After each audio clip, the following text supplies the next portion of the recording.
आपल्या हक्काचं रोखठोक भूमिका मांडणारं आपलं न्यूज चॅनल नांदणी सुपरफास्ट न्यूज. घटना तुमची, बातमी आमची. वांग मराठवाडी धरणावर जल सत्याग्रह सुरू.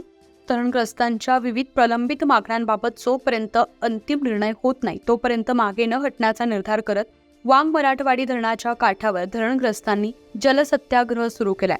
धरणग्रस्तांचं नेतृत्व करणाऱ्या जनजागर प्रतिष्ठाननं हे आंदोलन पुकारलंय. वांग मराठवाडी धरणाचं बांधकाम तब्बल 27 वर्षांनी पूर्णत्वाला आलेलं असतानाही अजून काही प्रश्न सुटलेले नाहीत. धरणग्रस्तांच्या लढ्याचं नेतृत्व करणाऱ्या जनजागर प्रतिष्ठानं धरणग्रस्तांच्या प्रलंबित प्रश्नी पुकारलेल्या जलसत्याग्रह आंदोलनाला सकाळपासूनच जलशयाच्या काठावर प्रारंभ झालाय. विविध गावातील धरणग्रस्त प्रतिनिधी यामध्ये सहभागी झाले आहेत. मराठवाडी येथील 80 वर्षांच्या श्रीमती सुभद्रा शिंदे यांचाही सत्याग्रहात सहभाग आहे. शासनाच्या धोरणानुसार जमिनीऐवजी रोख रक्कम त्यांना अद्यापही न मिळाल्यानं शासकीय कार्यालयात हेलपाटे मारून वैतागल्याचं त्यांनी सांगितलंय. जनजागर राज्य समन्वयक देवराज देशमुख, जिल्हाध्यक्ष जितेंद्र पाटील म्हणाले, पालकमंत्री शंभूराज देसाई आणि अप्पर जिल्हाधिकाऱ्यांसमवेत झालेल्या बैठकीतील निर्णयाची पुढे अंमलबजावणी झालेली नाही. किमान जिल्हा स्तरावरील प्रश्न तरी तातडीनं सुटणं आवश्यक होतं. आता ही लढाई आर्यापारची असून योग्य तो निर्णय झाल्यावरच सत्याग्रह थांबेल.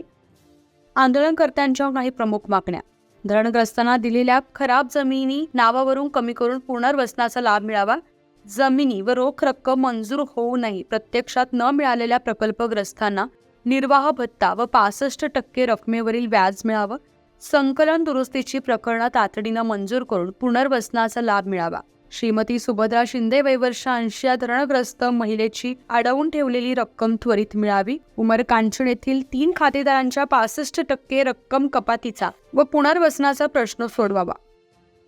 प्रतिनिधी सकलेन मुलानी. आपल्या हक्काचं रोखठोक भूमिका मांडणारं आपलं न्यूज चॅनल नांदणी सुपरफास्ट न्यूज. घटना तुमची, बातमी आमची.